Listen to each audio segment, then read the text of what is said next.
ಹಾರ್ದಿಕ್ ಪಾಂಡ್ಯ ಯಾವಾಗ death ಓವರ್ಸ್ನಲ್ಲಿ bowling ಮಾಡೋಕ್ಕೆ ಬಂದರೋ ಕೆಲವರಿಗೆ ಗಾಬರಿ ಶುರುವಾಗಿದೆ. ಅದನ್ನು ಒಂದಷ್ಟು ಜನ ಹೇಳ್ತಾ ಇದ್ರು ಕೂಡ ರಿಪಬ್ಲಿಕ್ ಕನ್ನಡ ಜೊತೆ, ಯಾಕಪ್ಪ ಹಾರ್ದಿಕ್ ಪಾಂಡ್ಯಂಗೆ ಬೌಲಿಂಗ್ ಕೊಟ್ಟರು ಅಂತೇಳಿ. IPL ನಂತರ ಟೀಮ್ ಇಂಡಿಯಾ T20 ವಿಶ್ವಕಪ್ಗೆ ಹಾರ್ದಿಕ್ ಪಾಂಡ್ಯ ಸೆಲೆಕ್ಟ್ ಆದಾಗ ಎಲ್ಲರೂ ಕೂಡ ಟೀಕೆ ಮಾಡಿದರು. IPLನಲ್ಲಿ ಒಂದು ಮ್ಯಾಚ್ ಕೂಡ ಆಡಿಲ್ಲ, ಹಾರ್ದಿಕ್ ಪಾಂಡ್ಯನ ಯಾಕೆ ತಗೊಂಡ್ರು, ಬೇರೆಯವ್ರು ಇದ್ರಲ್ಲ ಆಲ್ರೌಂಡರ್ಸು, ಅವ್ರಿಗೆ ಅವಕಾಶ ಕೊಡ್ಬೋದಿತ್ತು. 2023ರಲ್ಲೂ ಕೂಡ ಅವ್ರನ್ನ ಆಯ್ಕೆ ಮಾಡಿದರು, ಆದರೆ ಇಂಜುರಿ ಆಗಿ ಹೊರಗಡೆ ಬಂದರು ಅಂತೇಳಿ ತುಂಬಾ ಟೀಕೆಗಳು ಕೇಳಿ ಬಂದಿತ್ತು. ಆದರೆ ಎಲ್ಲ ಟೀಕೆಗಳಿಗೂ ಅವರು ಈ ಬಾರಿ ವಿಶ್ವಕಪ್ನಲ್ಲಿ ತಮ್ಮ ಆಟದ ಮೂಲಕನೇ ಉತ್ತರ ಕೊಟ್ಟಿದ್ದಾರೆ. ನಿಮ್ಮ ಹತ್ರ ಇನ್ನೊಂದು ಕೇಳಬೇಕು, ಈ ಟ್ರೋಲ್ ವಿಚಾರ ಹಾರ್ದಿಕ್ ಪಾಂಡ್ಯ ಮತ್ತು ರೋಹಿತ್ ಶರ್ಮಾ ಎಲ್ಲೋ ಒಂದು ಕಡೆ ಸರಿದೂಗ್ತು ಅನ್ಬೋದಾ? ಈಗ ಅವೆಲ್ಲದಕ್ಕೂ ಕೂಡ ಎಂಡಿಂಗ್ ಇದೀಗ ಪಕ್ಕ 100%. ಯಾಕೆ ಅಂತ ಅಂದರೆ ನಾನು 2 ಮ್ಯಾಚ್, ಸೆಮಿಫೈನಲ್ ಮ್ಯಾಚು ಮತ್ತು ಒಂದು ಸೂಪರ್ 8 ಮ್ಯಾಚಲ್ಲಿ ನೋಡಿದೆ. ರೋಹಿತ್ ಶರ್ಮಾ ಮತ್ತು ಹಾರ್ದಿಕ್ ಪಾಂಡ್ಯ ಡ್ರೆಸ್ಸಿಂಗ್ ರೂಮ್ ಹೊರಗಡೆ ತುಂಬ ಚೆನ್ನಾಗಿ, ತುಂಬ ಫ್ರೆಂಡ್ಲಿ ಆಗಿ, ಅವ್ರ ಜೊತೆಗೆ ದ್ರಾವಿಡ್ ಕೂಡ ಇದ್ದರು, ತುಂಬ ಚೆನ್ನಾಗಿ ಮಾತಾಡ್ತಾ ಇದ್ರು. ಆದರೆ IPLನಲ್ಲಿ ಪರಿಸ್ಥಿತಿ ಈ ರೀತಿ ಇರಲಿಲ್ಲ. ಎಲ್ಲರೂ ಹೇಳೋದು ಇದರ ಕ್ರೆಡಿಟ್ ಯಾರಿಗೆ ಕೊಡ್ತಾ ಇರೋದು ಅಂತಂದರೆ ರಾಹುಲ್ ದ್ರಾವಿಡ್ ಅವರಿಗೆ. ಅವ್ರ ಮನಸ್ತಾಪನ ರಾಹುಲ್ ದ್ರಾವಿಡ್ ಅವರೇ ಸರಿ ಮಾಡಿದ್ರು ಅಂಥೇಳಿ ಆ ಕ್ರೆಡಿಟನ್ನು ರಾಹುಲ್ ದ್ರಾವಿಡ್ಗೆ ಎಲ್ಲರೂ ಕೊಡ್ತಾ ಇದ್ದಾರೆ.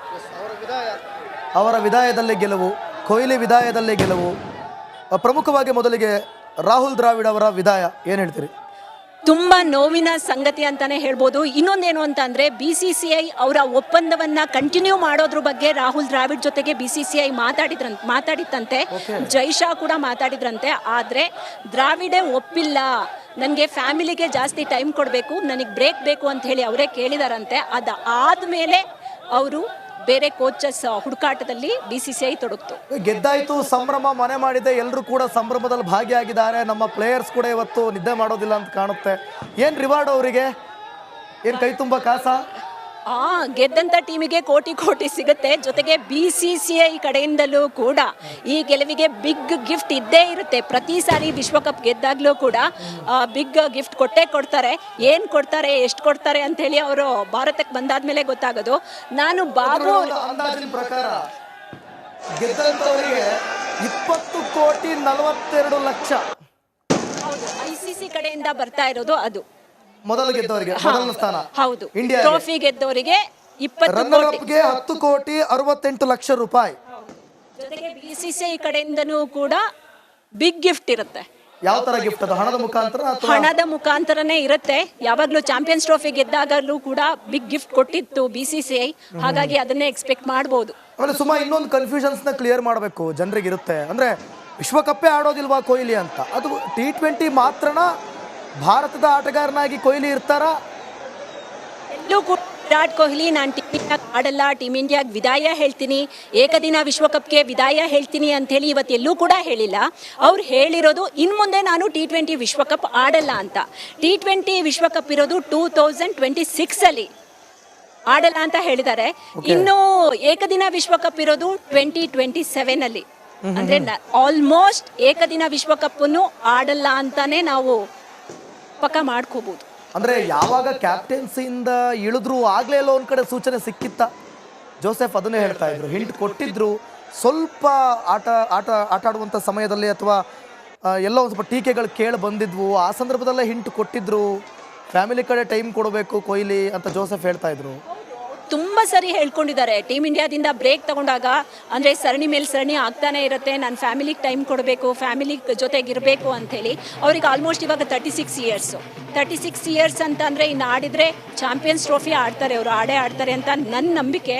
ನೋಡಬೇಕು, ಚಾಂಪಿಯನ್ಸ್ ಟ್ರೋಫಿ ಆದಮೇಲೆ ರೋಹಿತ್ ಶರ್ಮಾ ಆಗಿರ್ಬೋದು, ಕೊಹ್ಲಿ ಆಗಿರ್ಬೋದು, ಏನು ಡಿಸಿಷನ್ ತಗೊಳ್ತಾರೆ ಅಂತಲೂ ಕಾದು ನೋಡಬೇಕು. ಜೊತೆಗೆ ಈಗ ಟೀಮ್ ಇಂಡಿಯಾ ಕೋಚ್ ಆಗಿ ಗೌತಮ್ ಗಂಭೀರ್ ಆಯ್ಕೆ ಆಗ್ತಾರೆ ಅಂಥೇಳಿ ಆಗಿದೆ, 99% ಆಗಿದೆ. ಅವ್ರದ್ದು ಒಂದು ಬೇಡಿಕೆ ಇದೆ ಅಂತೆ BCCI ಜೊತೆಗೆ. ಏನು ಅಂತಂದರೆ ಹಿರಿಯ ಆಟಗಾರರಿದ್ದಾರಲ್ವ, ಅವರು ಚಾಂಪಿಯನ್ಸ್ ಟ್ರೋಫಿನೇ ಅವ್ರಿಗೆ ಲಾಸ್ಟ್ ಆಗಬೇಕು, ಚಾಂಪಿಯನ್ಸ್ ಟ್ರೋಫಿ ನಂತರ ಅವರು ವಿದಾಯ ಹೇಳಬೇಕು ಅನ್ನೋ ಅಂಥ ಬೇಡಿಕೆನ BCCI ಮುಂದೆ ಗೌತಮ್ ಗಂಭೀರ್ ಇಟ್ಟಿದ್ದಾರಂತೆ. ಹಾಗಾಗಿ ಸ್ವಲ್ಪ ಏನು ಹೇಳೋಕ್ಕಾಗಲ್ಲ ಏನಾಗ್ಬೋದು ಅಂತ. ಓಕೆ, ಸಾಕಷ್ಟು ಜನರಲ್ಲಿ ನಿಜಕ್ಕೂ ಒಂದು ಸಂಭ್ರಮ, ಒಂದು ಖುಷಿ ಮನೆ ಮಾಡಿದೆ ಅಂತ ಹೇಳ್ಬೋದು. ಹಬ್ಬದ ವಾತಾವರಣ ನಿಜಕ್ಕೂ ನಿರ್ಮಾಣ ಆಗಿದೆ. ಬೆಂಡ್ ಹಚ್ಚುವ ಮೂಲಕ ಬೆಂಡ್ ಬಾಜಿ ಹಚ್ಚಿ ಸ್ಟೆಪ್ಸ್ ಹಾಕ್ತಾ ಇದ್ದಾರೆ. ಅದರ ಸಂಭ್ರಮದಲ್ಲಿ ಬೀದರ್ ಜನ ಇದ್ದಾರೆ ಅಂತ ಹೇಳ್ಬೋದು. ನೋಡ್ಬೋದು ಯಾವ ರೀತಿ ಒಂದು ಮನೆ ಮಾಡಿದೆ ಬೀದರಲ್ಲಿ ಅಂದ್ರೆ ಇದೇ ಒಂದು ಸಾಕ್ಷಿ ಅಂತ ಹೇಳ್ಬೋದು. ಏನು ಈಗಾಗಲೇ 17 ವರ್ಷ ನಂತರ ಇವತ್ತೇನು ಭಾರತ ಸೋಲಿಸಿದೆ. ಆ ಸೋಲಿನ ಆ ಗೆಲುವಿನ ಖುಷಿಯಲ್ಲಿ ಆ ಬೀದರ್ ಜನ ಯಾವ ರೀತಿ ಒಂದು ತೇಲಾಡ್ತಾ ಇದ್ದಾರೆ ನೋಡ್ಬೋದು ನೀವು. ಇವತ್ತೇನಂದ್ರೆ ಬೆಂಡ್ ಬಾಜಿ ಹಚ್ಚಿ ಕುಣಿದು ಕುಪ್ಪಳಿಸ್ತಾ ಇದ್ದಾರೆ ನೋಡ್ಬೋದು. ಜನರು ಸಂಭ್ರಮ ರಿಪಬ್ಲಿಕ್ ಕ್ಯಾಮ್ರಾದಲ್ಲಿ ನಾವು ತೋರಿಸ್ತೀವಿ. ನೋಡ್ಬೋದು ನೀವು ಯಾವ ರೀತಿ ಕುಣಿದು ಕುಪ್ಪಳಿಸ್ತಾ ಇದ್ದಾರೆ. ಜನರಲ್ಲಿ ಒಂದು ಸಂಭ್ರಮ, ಒಂದು ಖುಷಿ ಏನದಂದ್ರೆ ಮನೆ ಮಾಡೋದು ಅಂತ ಹೇಳ್ಬೋದು. ನೋಡ್ಬೋದು ಬೆಂಡ್ ಬಾಜಿ ಹಚ್ಚುವ ಮೂಲಕ ಯಾವ ರೀತಿ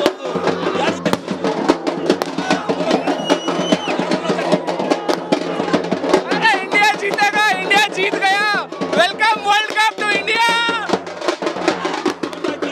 ಪಕ್ಕದಲ್ಲೇ ಪಟಾಕಿ ಹಚ್ಚಿ ಪಟಾಕಿಯ ಸಂಭ್ರಮ ಜನ ಇದ್ದಾರೆ ನೋಡ್ಬೋದು. ಅಂದ್ರೆ ಜನರಲ್ಲಿ ನಿಜಕ್ಕೂ ಇವತ್ತೇನು ಭಾರತ ದೇಶ ಗೆದ್ದಿದೆ. ಆ ಗೆಲುವಿನ ಸಂಭ್ರಮದಲ್ಲಿ ಬೀದರ್ ಜನ ಇದ್ದಾರೆ. ಟೋಟಲ್ ನೋಡ್ಬೋದು ಯಾವ ರೀತಿ ಒಂದು ಕುಣಿದು ಒಪ್ಪಳಿಸುವ ಮೂಲಕ ಸಂಭ್ರಮ ಆಚರಣೆಯಲ್ಲಿ ಜನ ಇದ್ದಾರೆ ಅಂತ ಹೇಳ್ಬೋದು.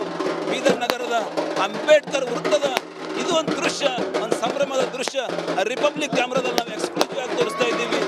ಜನರು ಮನೆಯನ್ನ ಬಿಟ್ಟು ರಾತ್ರಿ 12 ಆದರೂ ಕೂಡ ಏನಂದ್ರೆ ಅಂಬೇಡ್ಕರ್ ವೃತ್ತದಲ್ಲಿ ಬಂದು ಸಂಭ್ರಮ ಆಚರಣೆ ಮಾಡ್ತಾ ಇದ್ದಾರೆ ಅಂತ ಹೇಳ್ಬೋದು. ಇವತ್ತು ಭಾರತ ವರ್ಲ್ಡ್ ಕಪ್ ಗೆದ್ದಿದೆ. ಅದಕ್ಕಿಂತ ದೊಡ್ಡ ಖುಷಿ, ಅದಕ್ಕಿಂತ ದೊಡ್ಡ ಸಂಭ್ರಮ ಯಾವ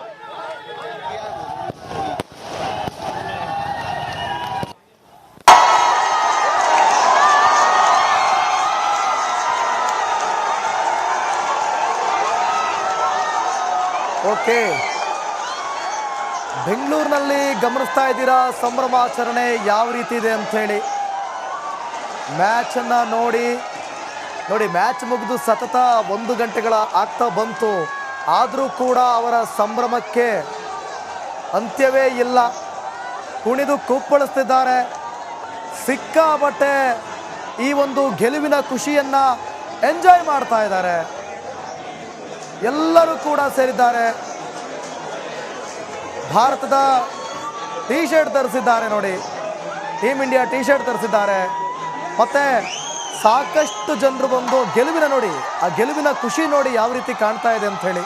ಯಾಕೆ ಅಂತಂದರೆ ಪ್ರತಿ ಸಲ ನೋಡಿ ಈ ಹಿಂದಿನ ಮ್ಯಾಚ್ಗಳಲ್ಲಿ ಭಾರತ ಫೈನಲ್ಗೆ ಬಂದು ಗೆದ್ದೇ ಗೆಲ್ತಾರೆ ಅಂತ ಹೇಳುವಾಗಲೇ ಫೈನಲ್ ಮ್ಯಾಚು ಅಥವಾ ಸೆಮಿಫೈನಲ್ ಮ್ಯಾಚು ಸೋಲುವಂಥ ಸಂದರ್ಭದಲ್ಲಿ ಕಣ್ಣೀರು ಹಾಕಿ ಮುಂದಕ್ಕೆ ಮೂವ್ ಆಗ್ತಿದ್ರು. ಓಕೆ, ನೆಕ್ಸ್ಟ್ ನೋಡ್ಕೊಳ್ಳೋಣ ಅಂಥೇಳಿ. ಆದರೆ ಆ ಕಣ್ಣೀರು ಕೇವಲ 10 ನಿಮಿಷದಲ್ಲಿ ಮುಗಿದೋಗ್ತಿತ್ತು. ಒಂದಷ್ಟು ಜನಕ್ಕೆ ರಾತ್ರಿ ನಿದ್ದೆನೂ ಬರ್ತಾ ಇರಲಿಲ್ಲ, ಸೋತ್ಬಿಟ್ರಲ್ಲ ಅನ್ನೋ ಬೇಜಾರಿಗೆ. ಆದರೆ ಈಗ ಈ ಗೆಲುವಿನ ಖುಷಿ ಇದೆಯಲ್ಲ, ಇವತ್ತು ಕೂಡ ನಿದ್ದೆ ಬರೋದಿಲ್ಲ. ಆದರೆ ಸಂಭ್ರಮ ಇರುತ್ತೆ, ಖುಷಿ ಇರುತ್ತೆ, ಕುಣಿತಾ ಇರುತ್ತೆ ನೋಡಿ. ಒಬ್ಬರನ್ನೊಬ್ಬರು ಭಾವನಾತ್ಮಕವಾಗಿ ಹಗ್ ಮಾಡಿಕೊಂಡು ಎಷ್ಟು ಖುಷಿಯನ್ನು ವ್ಯಕ್ತಪಡಿಸ್ತಿದ್ದಾರೆ ಅಂಥೇಳಿ.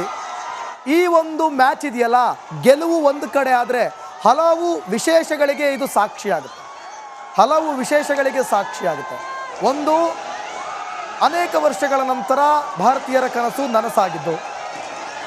ಆಮೇಲೆ ವಿರಾಟ್ ಕೊಹ್ಲಿ ರಿಟೈರ್ಮೆಂಟ್ ಕೊಟ್ಟಿರೋದು, ಇವೆಲ್ಲವೂ ಕೂಡ ಸಂಭ್ರಮ ಆಚರಣೆ.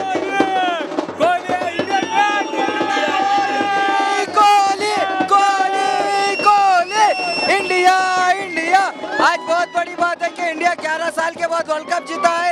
इसी तरह इधर में हम जश्न मना रहे हैं अंबेडकर सर्कल के पास. ನೋಡ್ಬೋದು ನೀವು ಯಾವ ರೀತಿ ಒಂದು ಸಂಭ್ರಮ ಆಚರಣೆಯಲ್ಲಿ ಬೀದರ್ ಜನ ಇದ್ದಾರೆ. ರಾಷ್ಟ್ರಧ್ವಜವನ್ನು ಹಿಡ್ಕೊಂಡು ಕುಣಿದು ಕುಪ್ಪಳಿಸ್ತಾ ಇದ್ದಾರೆ.